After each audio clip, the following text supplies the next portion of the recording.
Guys, we've got a special guest today. Jack, thank you so much for coming on board, all the way from Australia, Brisbane. I'm sure we're going to get to know you a little bit better now before we dive in. I'm going to tag a few people in the chat. So guys, let's dive in now. Let us know your questions below because we will be covering a Q&A at the end. But Jack, kick us off. Give us a little rundown, who you are, what do you do, before we get going. That'd be awesome. Awesome, cool. So yeah, first of all, thanks for having me on the interview. It's a pleasure to be here. And yeah, keen for this interview, but I'll talk a little bit about myself, I guess. So I'm a newly graduated dietitian from University of Queensland here in Brisbane. My undergraduate was in Bachelor of Exercise and Nutrition, and then I did a Master's in Dietetics. So I actually finished that midway through this year. And then since then, I've been, basically setting up my business, which is the Bodybuilding Dietitians, and that's with my partner, who's Tiara. And yeah, it's been going well. But yeah, just slogging away and motivated by James here, who's doing something similar too. Fantastic, awesome. I'm just going to tag a few more people in before we just get going, and then we'll dive in. Just tag a few more people. I think we're good to go.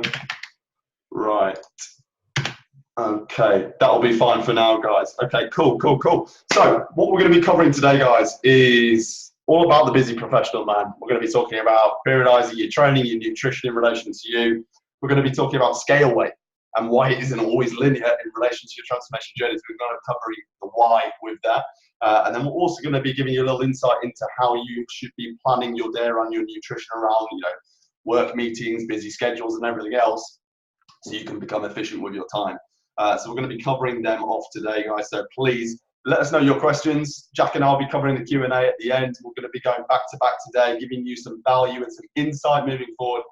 So let us know your questions in the chat and we'll be covering them later. So yeah, leave us a hashtag live if you're with us right now. Give us a hashtag live. If you're watching us on replay, guys, give us a hashtag replay. Without further ado, let's dive in. So awesome. Jack, let's start off. Let's talk about periodizing your training and nutrition for the busy professional man. Let's start off with the sort of broader scheme of things. Kick us off. Cool. So yeah, I guess I'm not 100% familiar with James's or you guys, but I assume you, as James has described, you're very busy professionals, might be very time constrained, families, your profession, and now you have these health goals as well. So it all comes together. It might be time poor, and at the end of the day, it's just about time management and fitting something in. And so, for example, you might avoid some unproductive activities, like the ones that traditionally come to mind might be like Netflix or, I don't know, like you might want to prioritize your health and fitness or time with your family as opposed to something like that. And again, that might not apply to you, but it's just an example. And then increasing efficiency where you can. So if you can do something better, then why not do it as opposed to wasting time on other things, like for example, making your meals. Is there a way you can do it more efficiently? Can you purchase them, which are still healthy, like a healthy meal prep company, or are you going to make them fresh every single day before you go to work, which isn't very time efficient? Okay, cool. Let's kick off with that, the whole nutrition element side. Okay, so sort of refining it down, we have essentially two protocols, essentially to plan, to protocol, or to MFP, MyFitnessPal, that if it fits your macros, start dieting. Do you want to sort of explain a bit more about what those are and what you sort of recommend for the busy professional man? Yeah, so yeah, both are very, I guess, different approaches, and there's no real right or wrong. And something that I've learned is doing a master's, I've done a lot of practical placement at hospitals, private practices, those sorts of things. And at the end of the day, food is food. So it does come back down to that energy balance principle where it's calories in versus calories out. If you eat more, you'll gain weight. If you eat less, you'll lose weight. And like I said before, food is just food. So some foods might be more energy dense. There are still healthy foods that are energy dense: avocado, nuts, olive oil. Then there are not healthy foods that are, of course, energy dense as well. Yeah. So at the end of the day, both of those principles still rely on like either being in an energy deficit, a maintenance, or a surplus. So I guess with something like MyFitnessPal, it allows you to, it's more of a, if it fits your macros. So you have a lot more freedom in what you choose. What do you think about that, James? Yeah, I think Yeah, this is it, guys. Ultimately, it's the science. You know, it is what it is. Like Jack says there, it's an energy balance equation. It's where you need to be positioned on it for you to elicit fat or for you to accrue tissue. And you hit the nail on the head there. Whatever protocol it is, it really doesn't matter as long as you are compliant to essentially where you need to be on it for you to achieve X result. So it just comes with adherence and accountability and compliance to that. I think what you're building on there is actually another really good point is how can you be actually a bit more efficient and smart about filling those calories? Because ultimately, from a scientific perspective, per gram of carbohydrate and protein, we're dealing with 4 calories. Per gram of fat, we're dealing with 9. Alcohol, 7. But how can we be more tactful? I don't think it's probably what we'll discuss now, actually, how a pro-fat split or a pro-carb split and what we're talking from a percentile there and how we split this. Because there's 2 debates to this, I guess, and we'll probably get your opinion here now, Jack. We can obviously sort of rejig it to a really high, pro-carb and actually have essentially, that more satiety, that feeling of fullness because we're dealing with, more volume for less calories. But at the same time, I think there's probably things to discuss with a busy professional man, cognitive ability, cognitive function, feeling sluggish in relation to high carb. What are your thoughts on that? Yeah, so it's a good topic to discuss. And like you said, it really does depend on the demographic of the individual. So are they going to be performance focused or are they going to be more getting shit done? And sorry if that, I'm not allowed.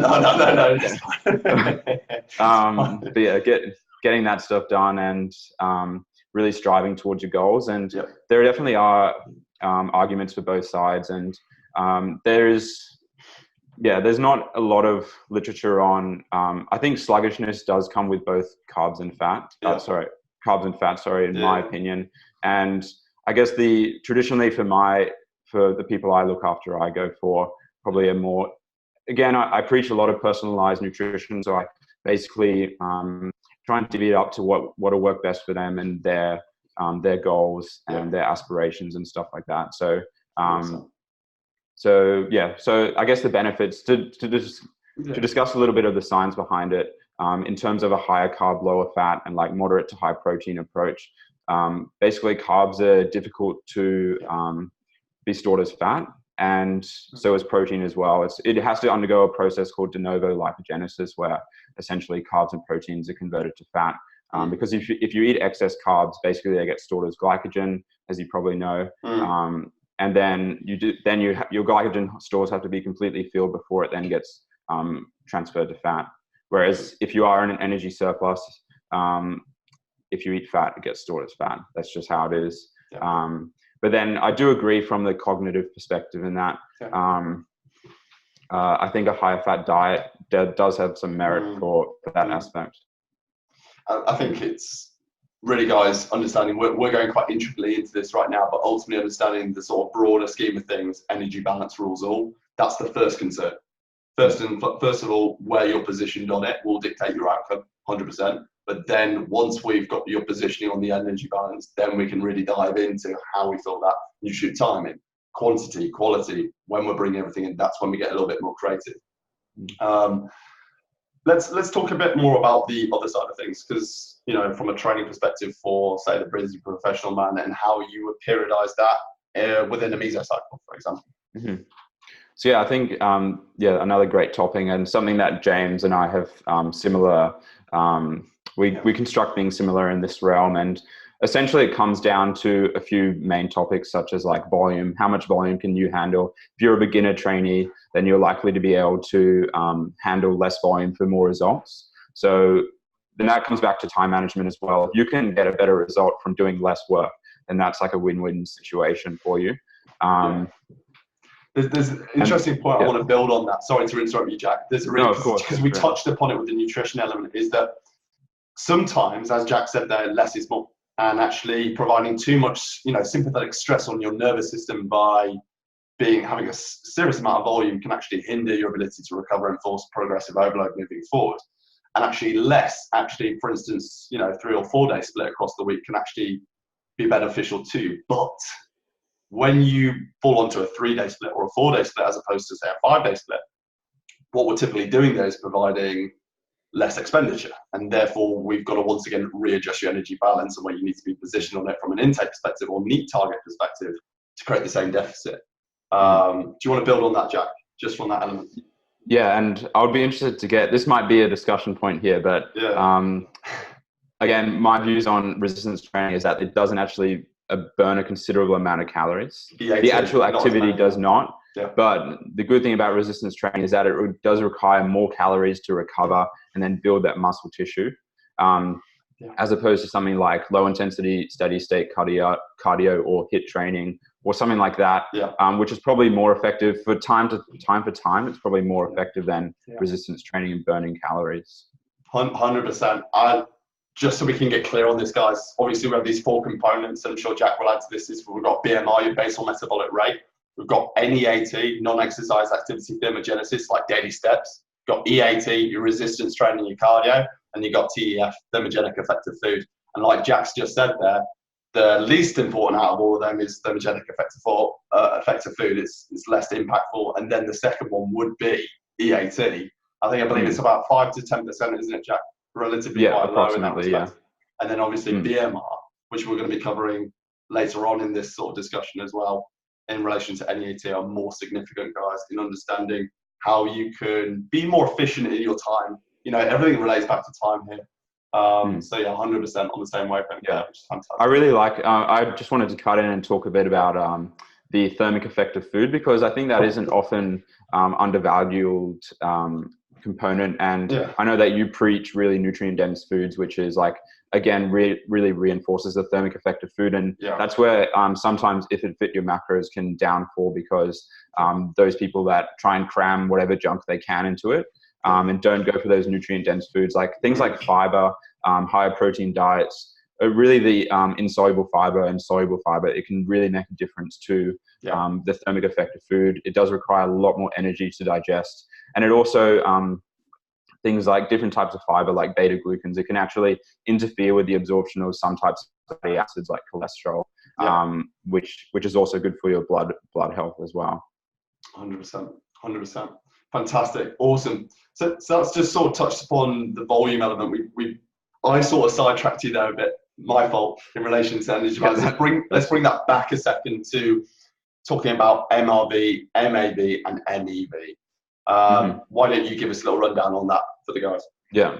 So MRV is maximum recoverable volume, which is essentially the maximum amount that you can handle before either you regress in terms of strength, or you get injured, or it's just not very productive. So that might occur maybe in the last couple of weeks of training, where you're really trying to push it before that deload. MEV is basically your effective volume. So that's the minimum amount that's required for it to be effective and grow muscle, which is an ideal circumstance, obviously. And then I'll let you touch on MAV. Yeah, maximum adaptive volume. Now we run different cycles essentially within this to create the maximum adaptive volume, essentially where those best adaptions are. But as Jack alluded to there, if you can get away with an MEV phase, it's still obviously effective. But if we have the opportunity to put you in an MAV, we'll take it, because that's where we'll get a lot more efficient results done, maximum adaptive volume. So it's ultimately understanding, we've touched upon this in previous lives, trainings that we've done here, is that when people just hand you a training plan and it has no consideration to your MRV or your MAV or your MEV, it's really surface level, and it generates a certain result. And that's with, like you see with Jack's clients or my clients, that attention to detail and getting it inch perfect for yourself enables you to get that efficient recomposition result, because you're going to be completely different to everybody else out there. And that's why we need to categorically study you and see how you respond before actually programming you for another mesocycle. Would you say that's, you go through a certain process, Jack, as well, before you get to an MEV or an MAV? Yeah, it's definitely like because of course when someone first comes to you, you don't suddenly know what volume they need, and it's definitely a dynamic process as well, which will depend on recovery. So like, let's say you have a month of like 5 to 6 hours sleep, which is quite average. That's going to severely affect your recovery capacities. Things like, again, nutrient dense foods will. To be honest, I think something like a higher fat approach might not be as effective, because ultimately glycogen is the fuel you use during anaerobic exercise, which is resistance training. And a few of those factors as well. So it's definitely about manipulating that over time and seeing what works best for them. Even things like exercise selection and what they can't do, because for someone like you who's very tall compared to someone like me, a squat, a barbell back squat's very efficient for me. I have short legs, whereas for you, you have really long legs. So even things like that. Yeah, exercise selection from understanding their biomechanics first of, relative limb length discrepancy, scoliosis, muscle imbalances, and actually the profile of movements and how you can get the movement done is so key before we actually get the ball rolling. And running that sort of, in our pillar mastermind, we have the full body audit. And that's where we study our guys inside out first, their limitations before programming. So it's a correlation there, 100%. In getting the most output done there, 100%. For someone like myself, back squat is just like, I think the deadlift's a better example for this. For a longer learning athlete, is like, it's like go to do your deadlift sort of thing. But ultimately, understanding for where we're trying to target that sort of erector and QL, like a rack pull is so much more beneficial for someone like myself. And it's understanding the individual and who you are, guys, and what your limitations are before we actually program you, which is key. So I think our biggest message there, would you say, Jack, is just don't just follow the crowd. Don't just follow what everyone else is doing. You've got to find the protocol that is geared up for you. Yeah. Don't get a cookie cutter plan and pay that little bit extra for someone who's really going to tailor it to you and not just send you some, I don't know, some people even charge like an extraordinary amount for some cookie cutter crap, which you're not going to get. And they just go off their name basically, which is atrocious. We've seen that all too many times, 100%. I think it's probably fitting for us to go on to the next stage here, Jack, and talk about scale weight and why it isn't linear and what other factors are at place in the process that creates it to not be linear, essentially. Because ultimately, the reason why I want to cover this with you, Jack, is because there is an emotional attachment with weight, isn't there? Just there is, how can we lose weight without actually seeing the bigger picture of things? So let's dive into this. Let's start us off, Jack. What are your thoughts regarding that matter?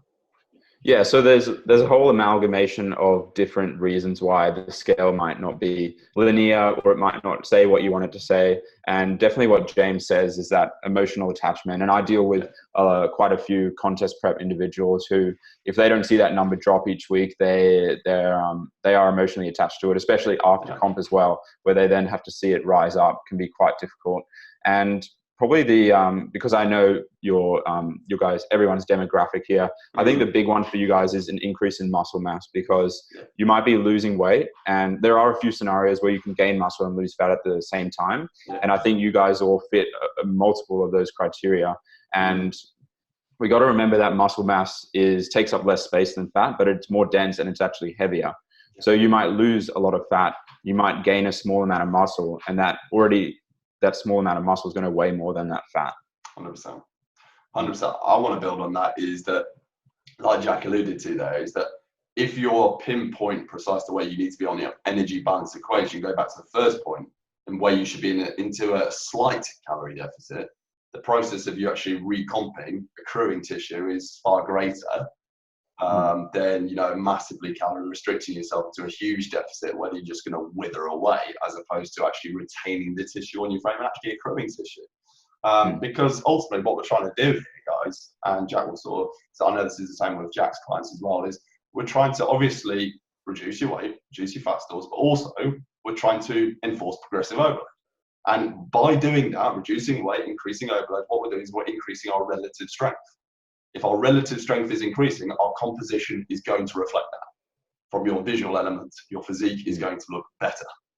And is it you wanting a good physique, or you wanting a better physique, or are you wanting to look at the plate on the floor and see a nice number? Let us know in the comments below, guys. Let us know. Please. Jack, what's your thoughts on that?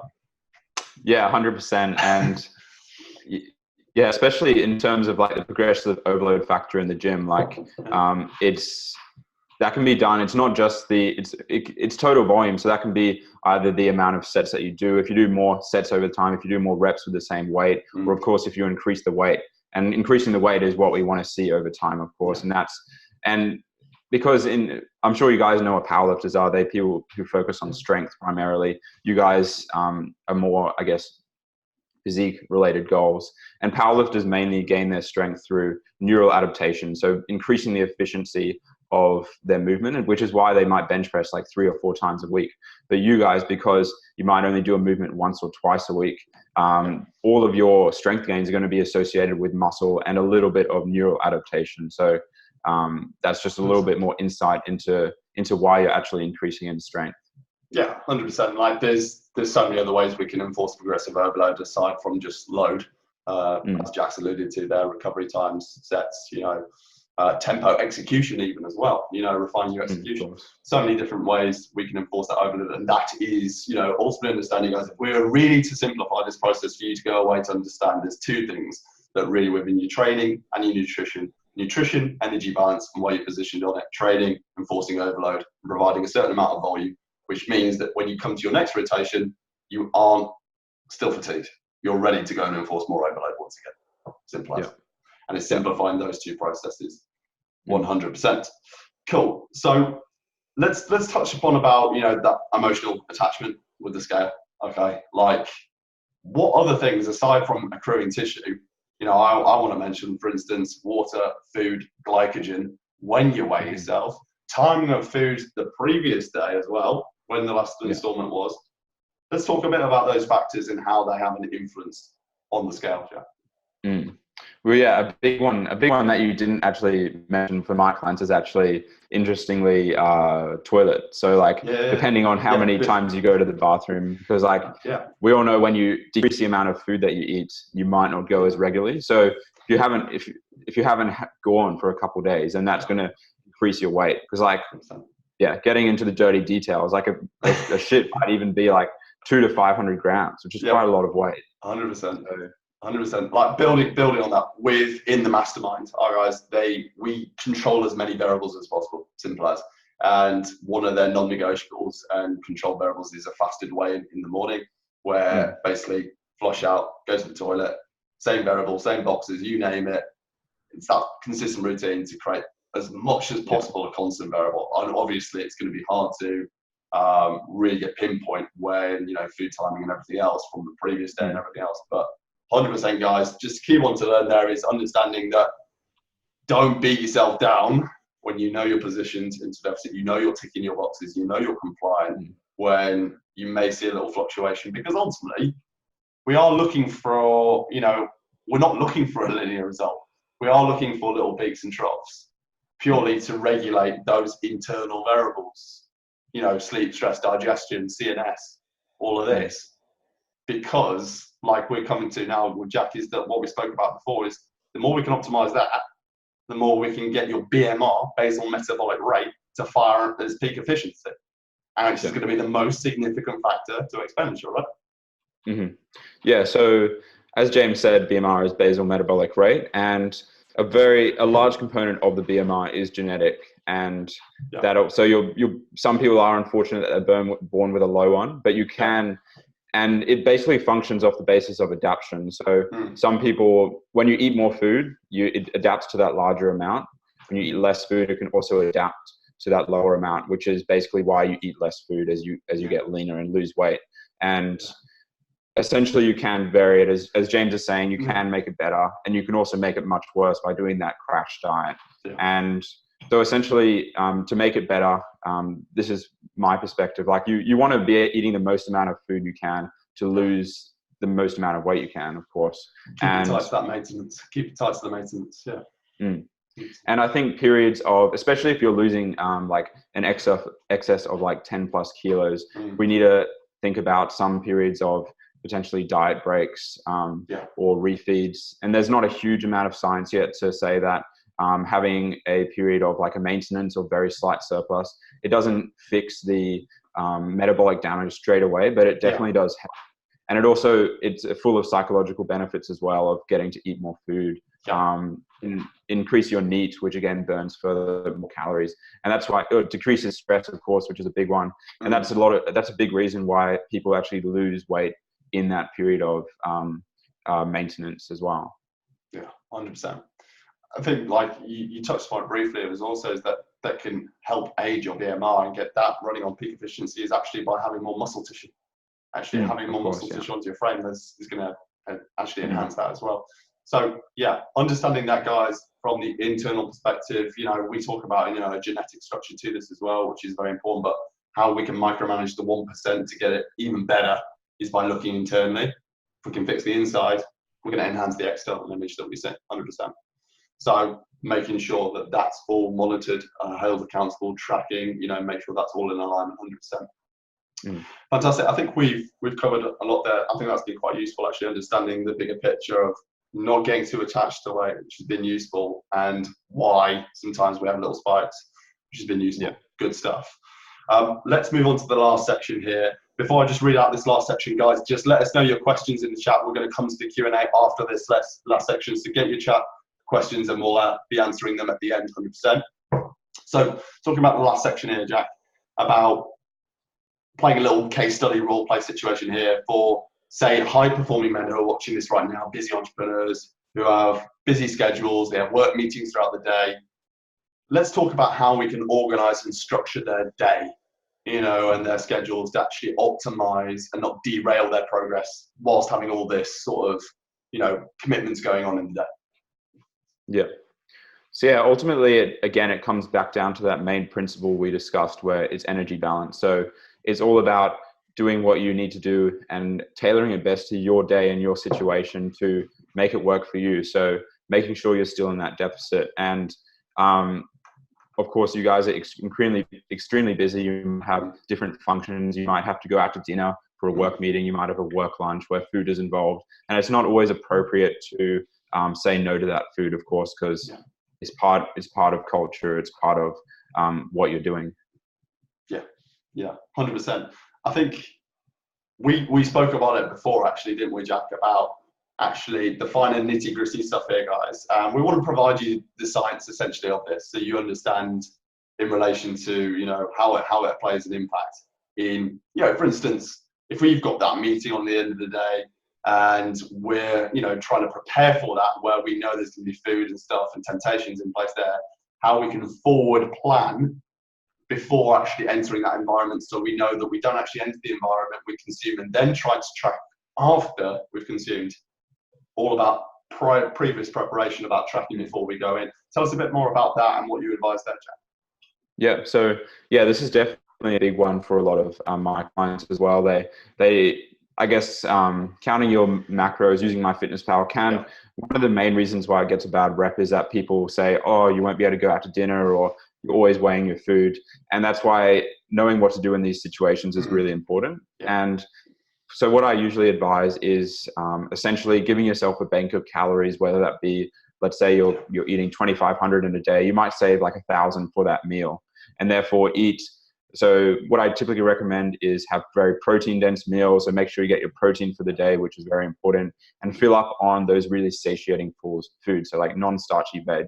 So those are basically all the vegetables which aren't like potato, pumpkin, turnip, sweet potato, all the ones that aren't those, which are very low calories. Yeah, that's super key. Nutrient dense foods, create more bang for your buck, guys. Actually being smart about actually, forward planning, preparation before actually, in relation to MFP as well, guys, the key thing there is if you are utilizing this protocol, make sure that you are tracking before you consume, because you don't want to consume and then leave yourself, shooting yourself in the foot or, overspilling or anything else. We want to make sure that you're in check. So that's action point number one. I think building on that, I think it'd be really useful for them to know the scientific element of this, Jack, as well, in relation to when they're consuming, in relation to GLP, glucagon-like peptide. I know this probably may go over some of your heads, guys, but we're trying to really broaden your understanding here. When that gets released, that hormone, when it gets that released once we consume, tell us a bit about the effect of that and what that happens and why we need to focus on actually how we spread our calories out and how we sit tight and actually consume our calories over a longer period of time as opposed to just ramming it down before this hormone can take effect. Tell us a bit about that. Yeah, so this is a very important point, and it also goes to show that the body and nutrition, it's not one thing equals another all the time. Like there's thousands of different processes going on in the body when you eat something, and you don't eat, the food gets digested and absorbed and that's it. So like essentially glucagon-like peptide is secreted once food enters your stomach, and it has to be metabolized or basically digested and pounded by the stomach, because that's what the stomach does. And it has acid, which basically digests the harder bits of food, like protein. And so you might actually have to wait like 10 to 15 minutes for that satiation effect to kick in. Yeah. And there's other things as well, like stretch receptors in the stomach. So when your stomach gets stretched, so when you eat, so like if you have a big salad as opposed to a kilo of chocolate, like there's a big difference in calories there, but the food volume from the salad will still stretch those receptors, signal to your brain that you're full. To build on that, guys, to dumb it down a bit so you can really understand, because Jack and I, we have an ability to flex our brains a bit here. We'll sort of dumb it down in a sense. What keeps you full is satiety, essentially. It's our hormone satiety. It keeps you full. And essentially what we're talking about here is that the GLP hormone gets released once you eat food, maybe about 10, 15 minutes after you've consumed. So what we're saying there, guys, big action point from this is if you're noticing that you're really ramming your food down and not giving you a chance to actually release this hormone, what you're going to do is you're going to have a greater chance of returning to a binge or eating again, aren't you, essentially? And what we're trying to do is get that satiety in place so you feel full, so you can work on those calories where you don't have to go and get more and fall into a surplus. So that's the reason why we want to aid that process as much as possible in relation to your overall goals of eliciting fat off your friend. Hopefully that made sense. I'm trying to sort of simplify it. Is that about right then, Jack? Did you say? Yeah. And I really think that I do preach a lot about fiber. The minimum in Australia, at least, I'm not sure about the UK, but the minimum daily amount is 30 grams, or that's recommended. And I think if you can, and your stomach can tolerate it, because some people can't. Some people might have like IBS or some other gastric issues. But if you can tolerate it, then fiber really is your friend in satiation. Because especially soluble fiber, it absorbs water, fills up more place in your stomach, delays gastric emptying. It takes a while to digest and absorb. It promotes that full feeling. Yeah, would you say, stemming on that, in lengthening your fiber out is within your meals, essentially, simple one is extend the amount of green veg or the amount of veg content that you're having with there. It aids that satiety process, and also it has that wider fiber that keeps you fuller for longer, but it creates that illusion that you're eating more, essentially keeping you fuller for longer, would you say, as well?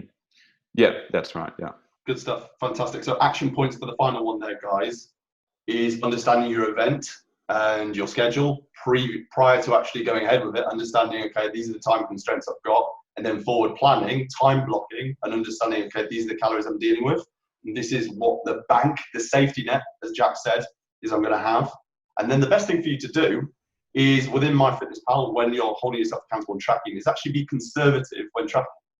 Actually overestimate, if anything, to play safe if you're going through MFP, as opposed to, because ultimately you don't want to shoot yourself in the foot, especially when you're going to a restaurant or somewhere else where you're not 100% sure what's in it. So that's always best to be conservative with that, 100%. Grant, and hopefully the sort of scientific stuff, guys, let us know in the chat, understanding actually the why in this, because that's what I always want to bring to this community. It's not just telling you what to do, it's understanding actually, okay, why is that important? And hopefully that's helped you guys. Let us know in the chat if it has. What we're going to do is we're going to answer a few questions now, Jack, so let's dive into these. Guys, if you've got any questions, we're going to be going over them now, so drop them for us and we'll go from there. So first comment we've got here up here is from Harry. It's 100% my question is how to plan meals, buy in bulk and freeze, or what is the best protocol to do, as I'm a terrible chef. What are your points on that?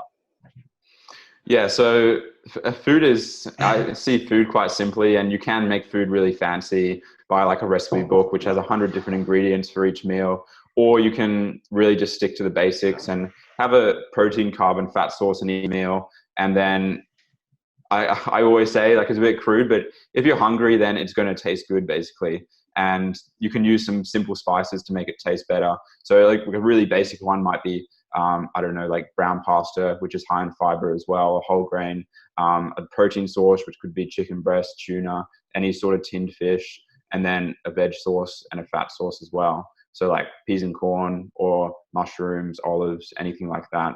And then that's how I really look at my food in particular as well, and how I try and get my clients to look at food as not some really intricate meal, but just like it's a component of nutrition basically, Yeah. and choose things that you like and that you eat.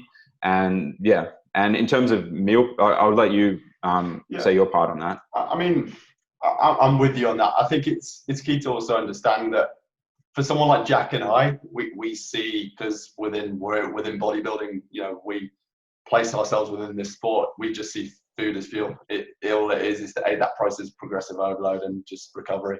Now, we're not telling you to live like myself and Jack. We're in No, on that. I will say I'm sorry I said that, because like that is more like bodybuilding lifestyle and stuff. No, So but I have some clients who love that as well. They love that rigid, to the ground, and I love it myself, But if you're wanting a bit more of that flexibility, you just need to be more efficient in your time and forward planning.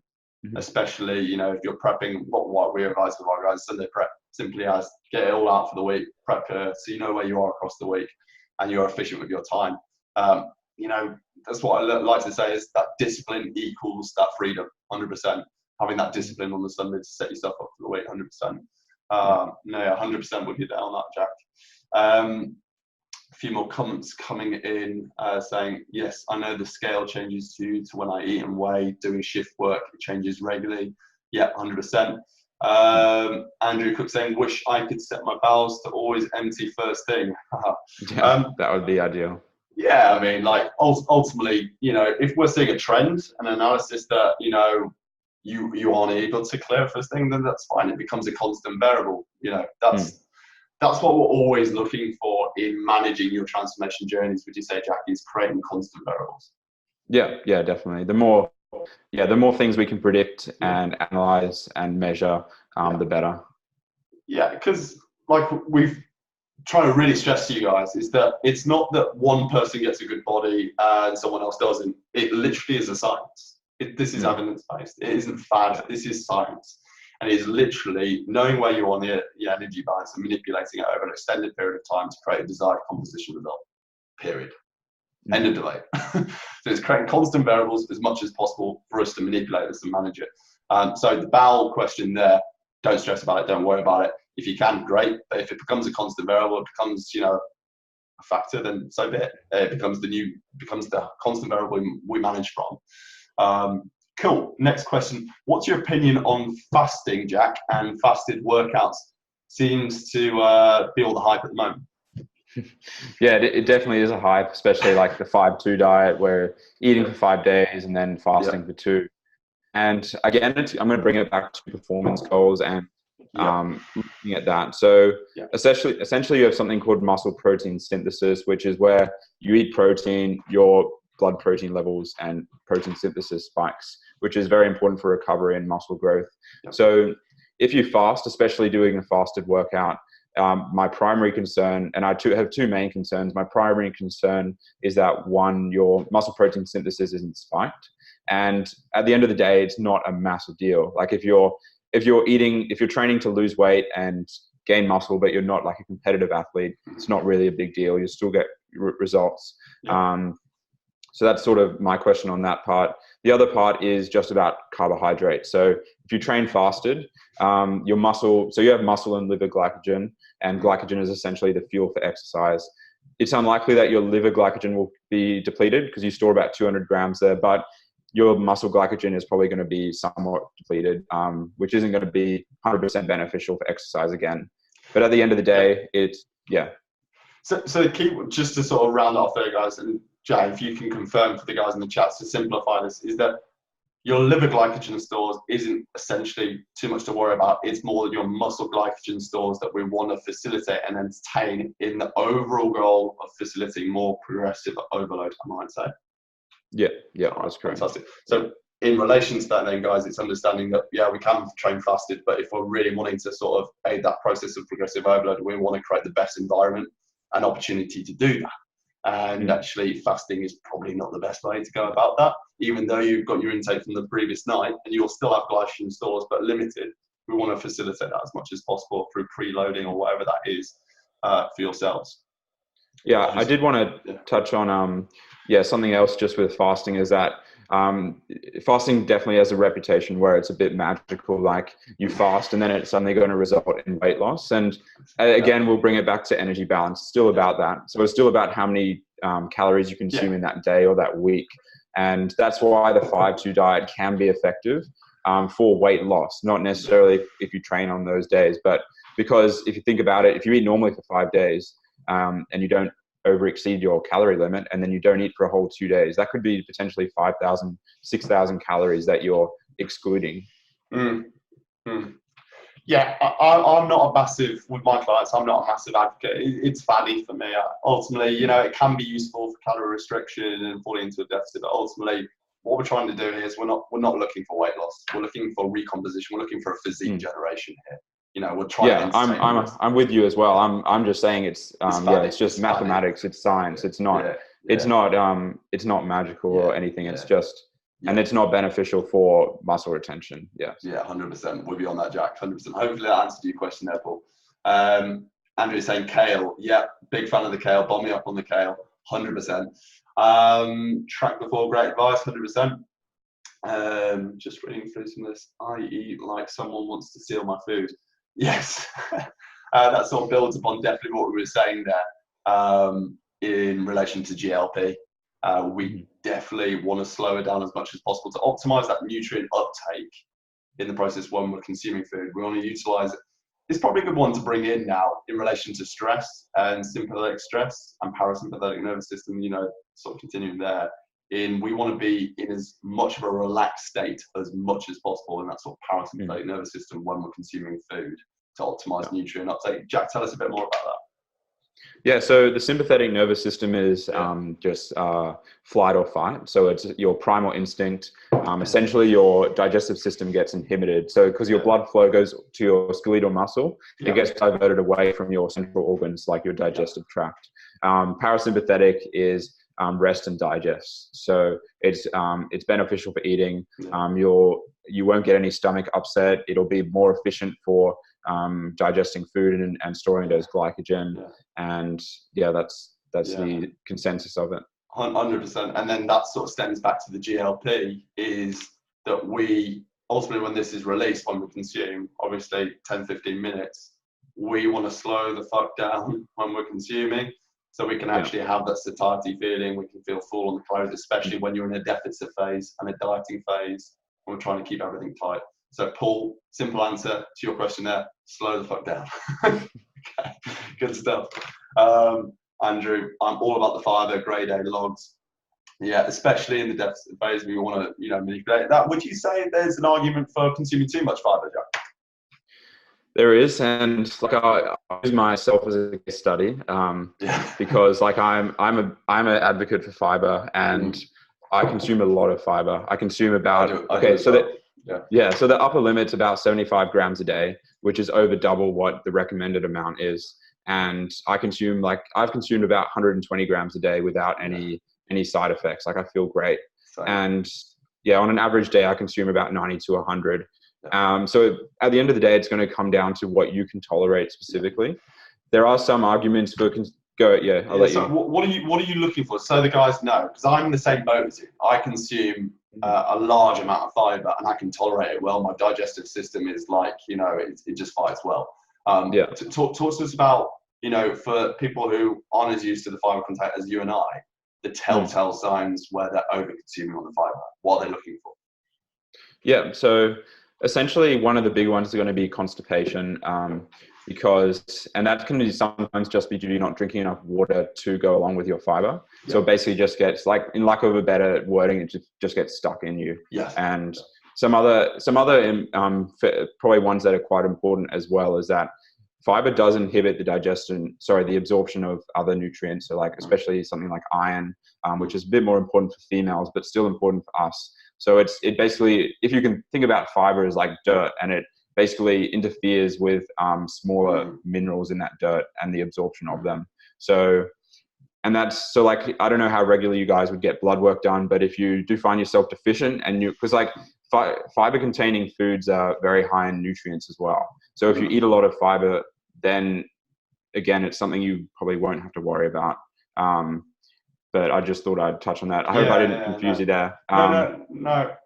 I want to second that because, if we're talking now to the goal of accruing tissue now, in getting those nutrients to the tissue to recover and go again for more progressive overload, would you say there is a case for having too much fiber there to assist that process, or would you say it's not as influential as we think?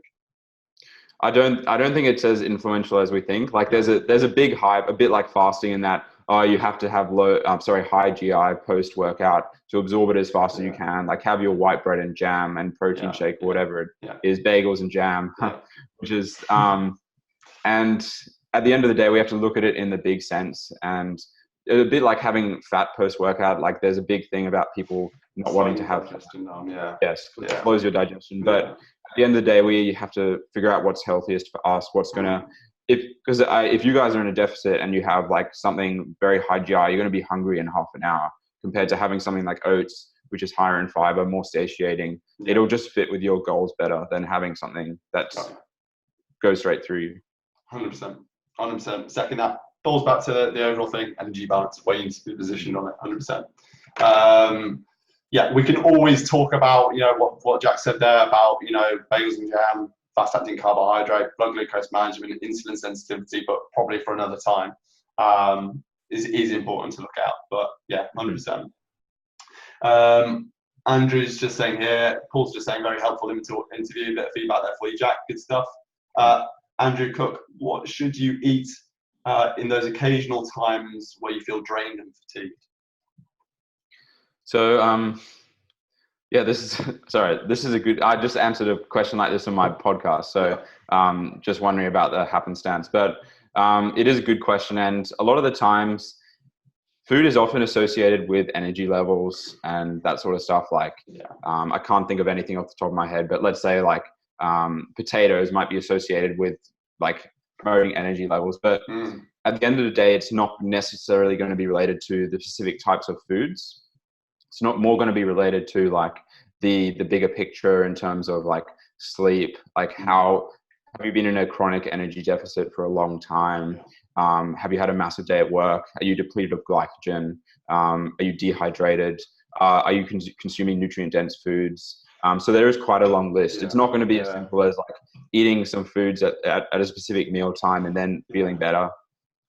I think that's probably a really good one there, is that what should you eat? I don't think the first thing should be what should you eat. I think it should be consume water to see actually whether you are hungry or whether you are in need of consumption, because that's one thing that can really help assess your situation, guys, is really removing yourself from the situation, having a pint of water and reassessing once again. And then ultimately, if you're feeling drained and fatigued after that, it really needs to look at, like Jack said, have you been in a deficit for an extended period of time? Is your deficit really large? Is it tight, or is it really large? And really dive into your case studies, is an assessment of that, really, to assess what's going on. That would be my point. I think sleep is we all know sleep is important, but it's only just beginning to be really looked at in terms of the scientific avenue, and poor sleep has been linked to Alzheimer's and all those different degenerative diseases to do with your brain, and it's just like I strongly encourage everyone to get at least 7 hours a night.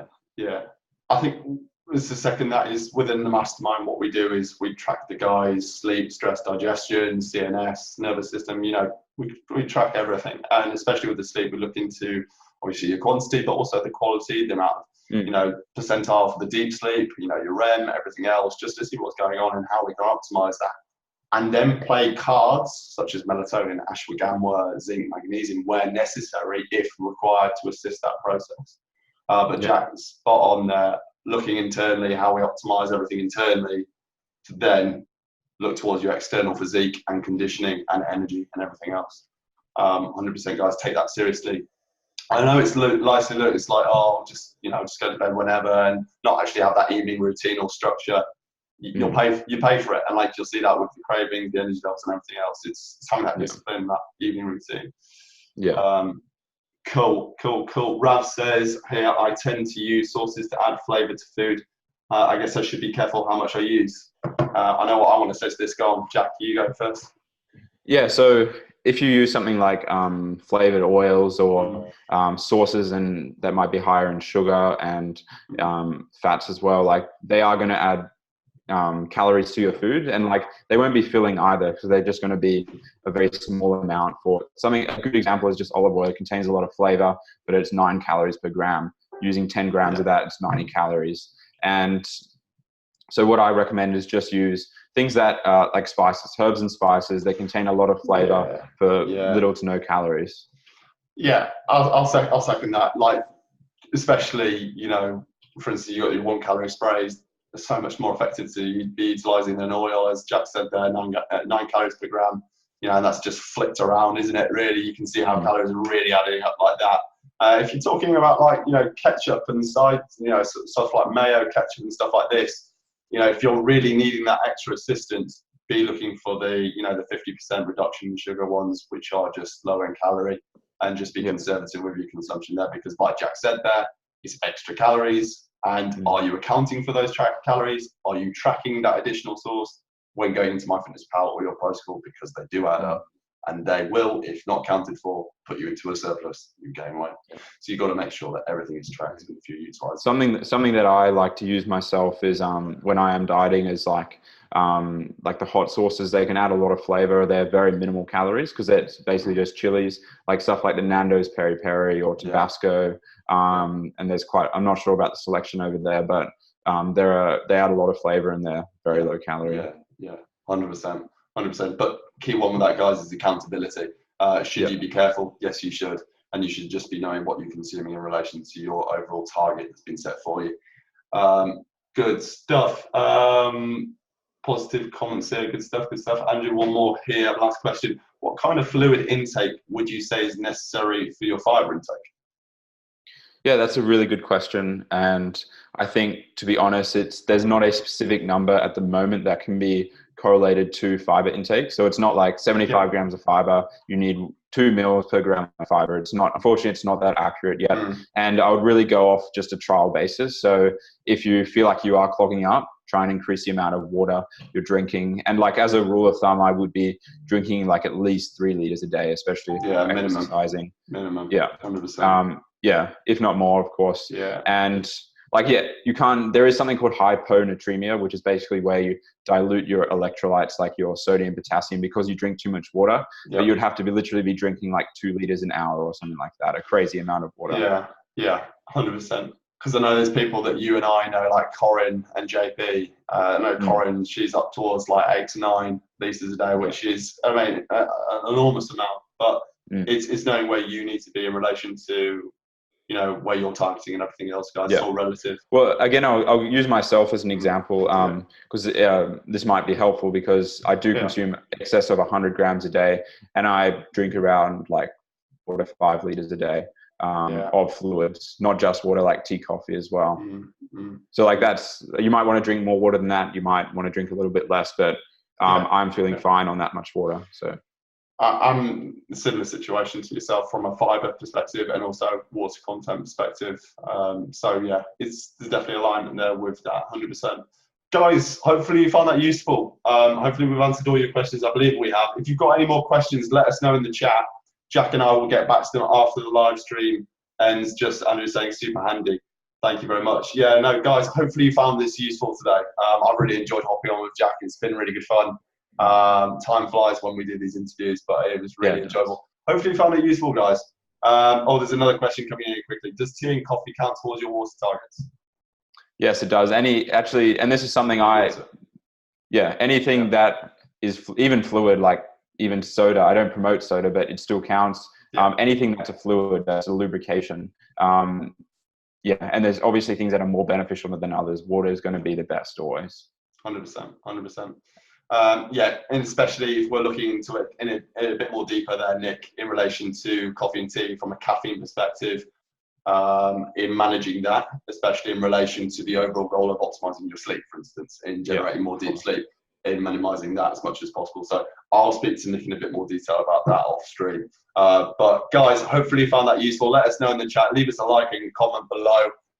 Jack, thank you so much for coming on board. It's been a pleasure. Thank you very much for giving us some time all the way from Australia. Absolute legend. And I'm sure we'll be seeing you again very soon. But guys, we'll catch you in the next one. And Jack, I'll see you in a bit. See you later, guys. Awesome.